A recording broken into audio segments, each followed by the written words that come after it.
Assalamualaikum warahmatullahi wabarakatuh. Em,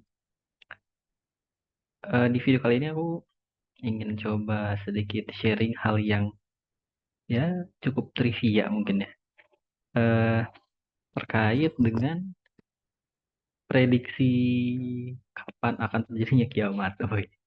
Nah, sebenarnya kalau misalnya kita mau ngomongin kiamat ya, atau akhir dari dunia, ini jadi topik sentral di berbagai macam kepercayaan yang selalu ada. Karena biasanya kepercayaan-kepercayaan yang emerge di berbagai tempat itu, mereka pasti membicarakan tentang asal-usul, tentang awal dan tentang akhir gitu.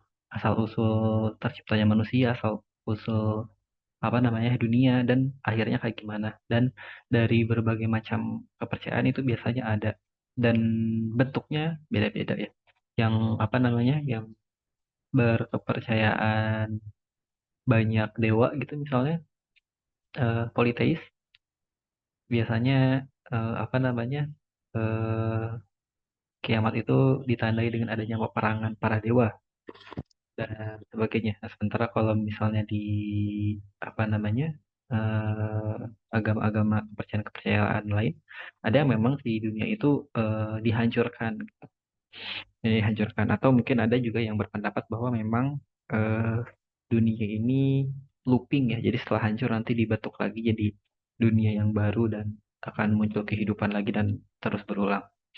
Nah, cuma di sini aku mau coba ngasih apa ya namanya eh, gambaran nih bahwa sebenarnya dari seluruh dunia ya ini topik tentang the end of the day itu udah dibicarakan oleh banyak sekali kepercayaan dan mungkin beberapa orang tertentu ya yang mereka melakukan beberapa riset. Nih, ada yang dari apa namanya tahun 66 sampai 70 ya ini udah ada yang memprediksi kiamat itu tanggal apa tahun segitu. Tapi ya nggak kejadian.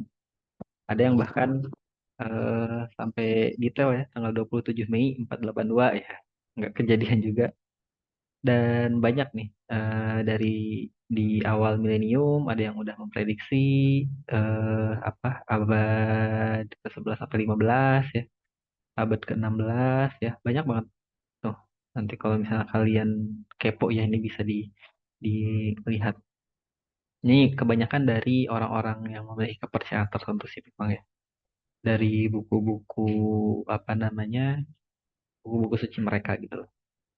Meskipun belum tentu memang dijabarkan secara jelas, tapi ya mereka ada yang membuat prediksi-prediksi. Bahkan eh kalau nggak salah mana ya, aku tadi sempat baca ada yang memprediksi juga dari ide dari Al-Quran dan hadis. Ya meskipun memang diklaim juga sebenarnya itu cuma prediksi dan nggak ada yang tahu kapan kiamat akan terjadi. Nah, tapi selain memang aliran-aliran kepercayaan ya, ada prediksi-prediksi yang lebih jauh yang dilakukan sama ilmuwan-ilmuwan ya. Nih ada yang apa namanya tahun 300.000 nih baru akan apa namanya akan musnah ya karena peristiwa-peristiwa astronomis ya kan ada ini supernova dan sebagainya lah. Eh, Terus berdasarkan geologis tuh kayak gimana masih 1 million lagi tahun 1 juta tahun lagi ya dan banyak lah tuh sampai ada 10 pangkat 100 juta ya heat death of the universe ya, jadi seluruh universe-nya mati gitu jadi mungkin apa namanya bumi udah nggak ada mungkin ya pada saat itu cuma universe-nya masih ada jadi mereka mungkin bilang itu belum kiamat karena karena universe-nya masih ada. Nah, tapi di tahun sekian tahun lagi itu 10 pangkat 100 ini nanti universe itu udah udah kehabisan panas gitu karena mereka memuai terus ya. Jadi lama. Nah, cuma memang selain ini ya, selain prediksi-prediksi yang sifatnya kepercayaan, ada juga prediksi-prediksi lain yang ini dilakukan sama saintis, sama ilmuwan ya. Jadi beberapa ilmuwan banyak sih cara pendekatannya ya. Ada yang menggunakan overpopulasi, ada yang menggunakan climate change, ada yang apa ketersediaan bahan makanan, ada ketersediaan unsur-unsur yang ada di bumi dalam membentuk kehidupan ya. Dan jika terus ada apa namanya peningkatan populasi dan sebagainya itu hanya mampu menampung sekian banyak orang dan kalau misalnya setelah itu akan apa namanya terjadi kerusakan dan sebagainya lah kayak gitu. Dan ini salah satunya, salah satu eh, itu diprediksi sebelum tahun 2031 ya. Itu berarti sekarang tuh 2023. 8 ya, 8 tahun lagi berarti ya. Nah, jadi katanya 8 sebelum 8 tahun lagi tuh eh, dunia udah beres ya gitu. Dan banyak spekulasinya lah di sini nanti bisa di teman-teman baca ya dijelaskan dengan berbagai macam apa namanya asumsi-asumsi tertentu, teori-teori dan apa yang sedang terjadi saat ini itu kemungkinan besar ya prediksi ya namanya juga prediksi. Prediksi mereka akan terjadi bencana yang besar yang hadir gitu. Yang ini disebabkan oleh berbagai macam gejala-gejala alam yang muncul. Begitu. Nah, cuma teman-teman ya, yang apa ya, yang ingin aku bahas di sini adalah eh, kenapa sih berbagai macam kepercayaan itu memiliki gambaran atau pandangan terkait dengan hari akhir. Dari awal kepercayaan itu muncul tuh ada bahkan semua sama. Maksudnya sama-sama punya gambaran tentang awal kehidupan dan akhir kehidupan. Jadi kalau misalnya kita mau lihat ini ya, mengambil hikmah dari apa yang ya tadi sedikit mungkin udah dibahas bahwa sebenarnya kenapa sih eh, hal itu tuh jadi topik yang perlu difahami sama penganut-penganutnya bahwa dunia ini sementara dan nanti akan ada endingnya. Nah, kalau misalnya kita ngelihat ke ini ya, ke tradisi-tradisi di apa ya namanya, di kebudayaan di Indonesia terutama, eh, kebanyakan pendekatan-pendekatan itu dilakukan untuk sebagai pengingat buat manusia agar mereka tidak melakukan kerusakan-kerusakan. Makanya kalau misalnya kita eh, apa sering ngedengar ya orang-orang zaman dulu di Indonesia suka ada bahasa pamali-pamali ya, kayak apa namanya pantangan-pantangan. Nggak boleh ini apa namanya buang kotoran ke sungai gitu. Atau ada pantangan apa namanya hutan hutan ini tuh harus dijaga gitu karena ada alasan-alasan mistik biasanya dan sebagainya. Tapi sebenarnya mereka melakukan itu karena mereka tuh memahami bahwa keberadaan ekosistem itu memang penting untuk dijaga. Kalau misalnya ada ritual-ritual di Indonesia itu kayak apa namanya syukuran panen ya, syukuran panen. Biasanya ngasih sesajen gitu atau makanan gitu ya ke laut atau kemana. Yang sebenarnya mereka maknai ya kalau dalam kasat mata kita ya, ya kita udah ngambil sesuatu nih dari laut, kita kembali ini apa sesuatu yang udah kita dapat tuh kasih juga nih ke lautnya supaya ikan-ikan itu dapat makanan juga, bisa berkembang biak dengan baik dan nanti bisa dipanen lagi gitu. Eh, apa namanya? Cara berpikir orang zaman dulu kayak gitu meskipun mereka lingkupi dengan ritual-ritual tertentu. Nah, sehingga gini teman-teman ya, ketika tadi ya kita udah ngelihat nih bahwa eh, ya, di samping ada pendekatan yang sifatnya kepercayaan, ada juga pendekatan yang memprediksi dari fenomena alam yang sekarang itu sudah terjadi ya dari mulai perubahan iklim, pemanasan global ya, populasi yang terus meningkat, eh, kon apa namanya konsumerisme ya, apa namanya konsumtif ya perilaku konsumtif ya atau produksi kebanyakan atau misalnya banyak produk-produk apa namanya eh, produk proses jadi karena si produk itu terus mengalami proses kan banyak energi yang terbuang jadi nggak efisien gitu si energi yang terkandungnya dan jadi waste gitu lah. Itu menyebabkan ada kemungkinan bahwa memang nanti di tahun 2031 itu akan menjadi tahun yang cukup sulit untuk dihadapi sama umat manusia. Nah, sorry ada yang jatuh.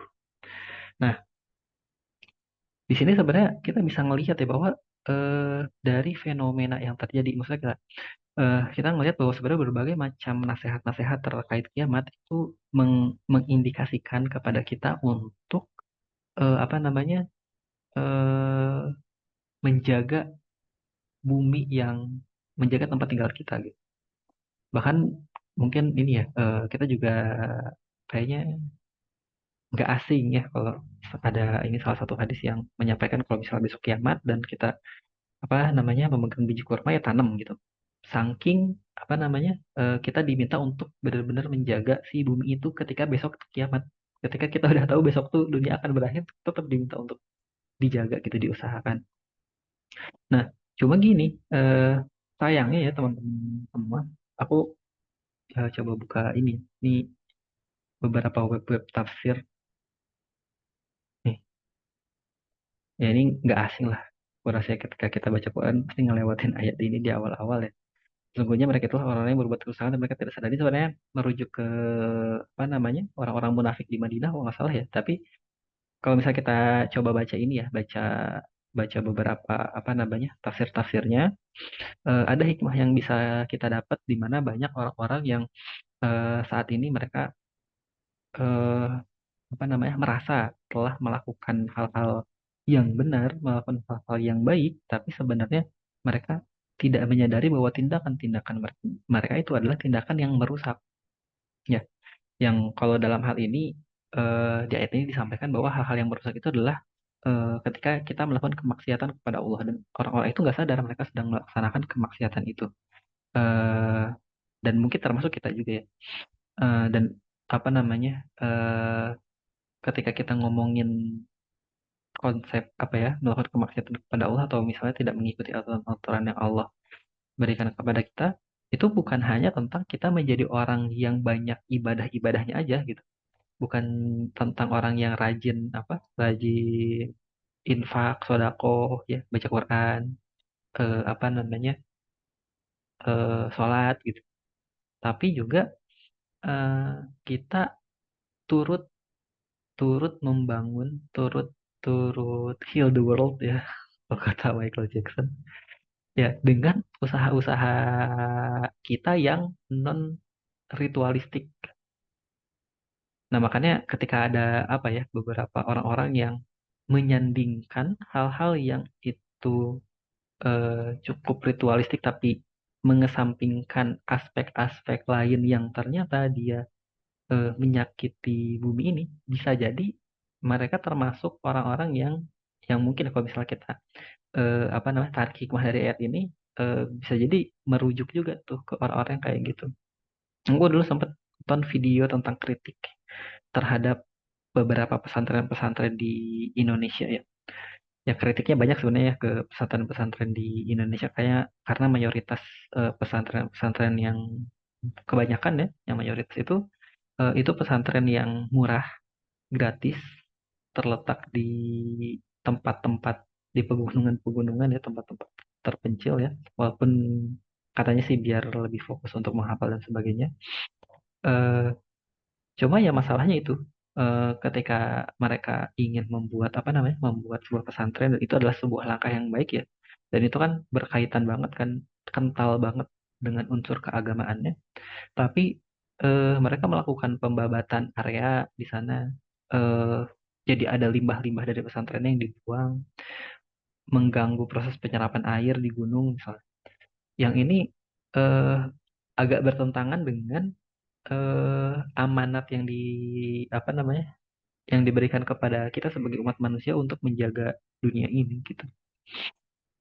Nah, eh, sehingga gini, ketika kita ingin memaknai, ketika kita ingin melakukan hal baik ya, itu nggak cukup hal-hal baik itu sesuatu yang bersifat vertikal ke atas aja, ibadah-ibadah kita aja, ibadah-ibadah yang ritual aja.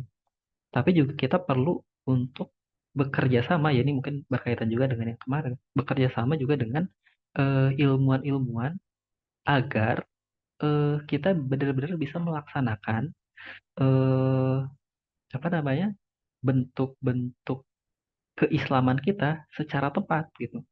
Karena ada berbagai macam hal yang mungkin nggak kita pahami dalam pelaksanaannya yang itu mungkin perlu diriset juga oleh para ilmuwan-ilmuwan atau ulama-ulama ya. eh, yang apa ya, ulama di sini kan ahli ilmu yang bisa jadi nggak merujuk ke ahli ilmu agama aja ya, tapi ke seluruh ilmu gitu. Gimana caranya kita bisa apa namanya, membangun ekosistem yang baik, eh, nggak hanya apa untuk manusia-manusia aja, tapi untuk alam. Nah, sekarang kan mungkin apa namanya, banyak banget eh, program-program ini ya, properti syariah misalnya. Tapi ya mereka juga ini apa, ngubah lahan-lahan sawah gitu jadi apa namanya, perumahan, ngubah perkebunan, hutan-hutan gitu,